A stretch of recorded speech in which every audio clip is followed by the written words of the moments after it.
कुछ मैंने सीखा है दुनिया के बारे में, हमारी प्लैनेट की हिस्ट्री के बारे में, एवोल्यूशन के बारे में, ये सारी चीजों को समझकर मैंने जो अंडरस्टैंडिंग डेवलप करी है, मेरी राय में कोई भगवान, कोई अल्लाह, कोई गॉड एग्जिस्ट नहीं करता। ध्रुव राठी साहब एक बार कुरान को पढ़ें।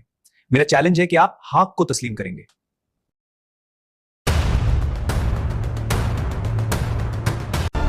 बिस्मिल्लाहिर्रहमानिर्रहीम, अस्सलाम वालेकुम। मैं बिलाल हूँ। ये मेरा वीडियो पैगाम ध्रुव राठी जी, जो कि इंडिया के बहुत बड़े यूट्यूबर हैं, उनके लिए है।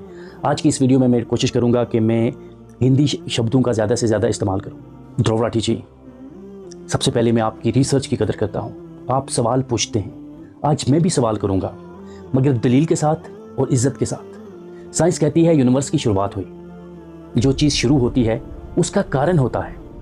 क्या यूनिवर्स खुद को पैदा कर सकती है, हाँ या नहीं?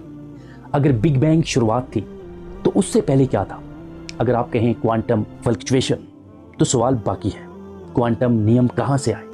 नियम खुद से नहीं बनते, हर नियम के पीछे बुद्धि होती है।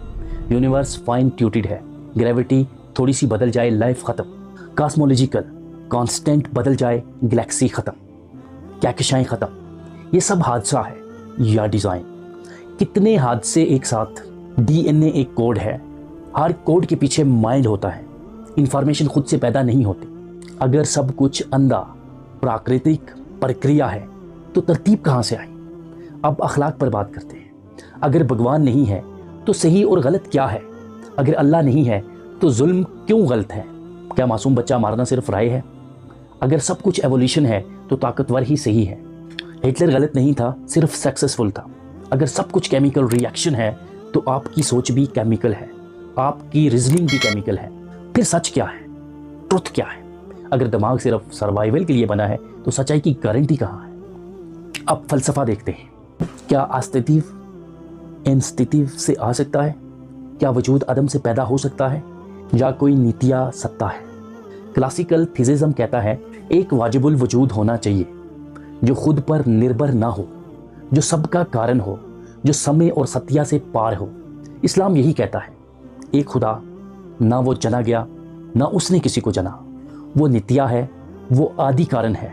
ये साइंस के खिलाफ नहीं, ये साइंस की पूरी तस्वीर है। साइंस बताती है कैसे, धर्म बताता है क्यों। अगर खुदा नहीं है तो पूरी एक्सप्लेनेशन दे। यूनिवर्स की, कॉन्शियसनेस की, मोरल वैल्यूज़ की, रीज़न की, मकसद की। अगर जवाब नहीं है तो सिर्फ इनकार साइंस नहीं, वो आइडियोलॉजी है। आप मज़हब को चैलेंज करते हैं, मैं आपको ओपन डायलॉग का नवेता देता हूँ। क्यों डरना? अगर आप सही हैं तो सच सामने आ जाएगा। अगर हम सही हैं तो आपको मानना होगा।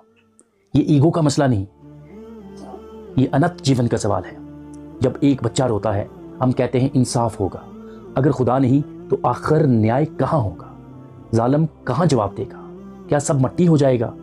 फिर सच बोलने का क्या मतलब है? फिर कुर्बानी का क्या मतलब है? इंसान सिर्फ एटम नहीं, इंसान अरमान है, जज्बा है, इंसान सवाल है। हर दिल में खुदा का सवाल है। आप कहते हैं एविडेंस चाहिए, कायनात एविडेंस है, तरतीब एविडेंस है, ज़मीर एविडेंस है, शऊर एविडेंस है। मैं नफरत नहीं चाहता, मैं बहस बराए बहस नहीं चाहता, मैं सच की तलाश चाहता हूँ।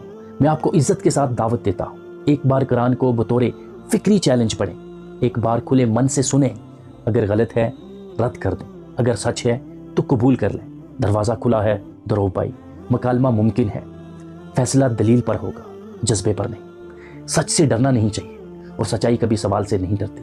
मैं इंतज़ार करूँगा। क्या आप तैयार हैं? ध्रुव भाई, आप बहुत समझदार इंसान हैं। आपको अभी तक एथियस्ट या हिंदू नहीं होना चाहिए था, आपको मुसलमान हो जाना चाहिए। हज़ारों लाखों करोड़ों लोग आपको फॉलो करते हैं। आप सोच नहीं सकते अगर आप मुसलमान हो जाएंगे तो कितने लोग आपको, आपके फॉलोवर्स आपको देखकर मुसलमान बनेंगे और उन सब का सवाब भी आपको मिलेगा, आपको जन्नत मिलेगी। क्या आप 60, 70, 80 साल की ज़िंदगी के लिए इतनी मेहनत कर रहे हैं? तो अगर आप थोड़ी सी मेहनत दीन के लिए करेंगे तो क्या आप ये सोच सकते हैं कि जो हमारी अबदी ज़िंदगी है, लाखों करोड़ों अरबों साल की अबदी ज़िंदगी, उसमें आप सक्सेसफुल हो जाएंगे। आप दुनिया में भी सक्सेसफुल होंगे और आखिरत में भी सक्सेसफुल होंगे। उम्मीद करता हूँ कि आप तक मेरा ये पैगाम, आपके फॉलोवर्स और जो लोग मुझे देख रहे हैं, ये वीडियो मैसेज ध्रुव राठी साहब तक पहुँचेगा। मैं आपके लिए दुआ गो हूँ, अल्लाह ताला आपको हक और सच का रास्ता दिखाए और हमें भी दीन मोहम्मदिया पर अमल करने की तौफीक अता फरमाए। अल्लाह निगहबान।